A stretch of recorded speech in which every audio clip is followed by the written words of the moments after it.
39 is kind of an intimidating problem, but let's really just take it one step at a time.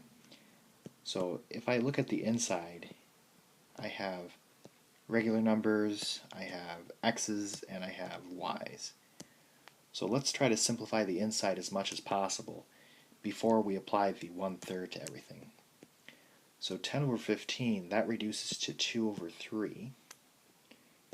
The x's, I want to subtract my exponents, and they already have the same denominator, so that's good.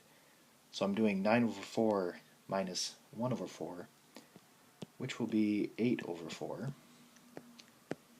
Now, the y that's on the denominator, that can get moved to the numerator because it has a negative exponent. So that's going to be y to the 3/5 that's already up there times y to the 1/5 that I'm bringing up there. And I still have the 1/3 there. So I'm bringing along the 2/3. The x is going to reduce to x squared because 8 over 4 is 2. And then y to the 3 over 5 times y to the 1 over 5, I'm adding the exponents. So that's going to be y to the 4 over 5.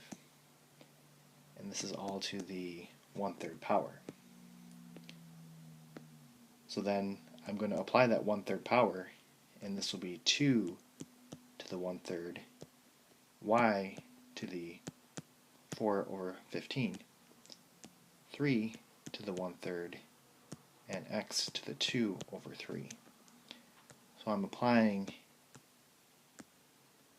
the exponent to all 4 parts. And this is going to be my final answer.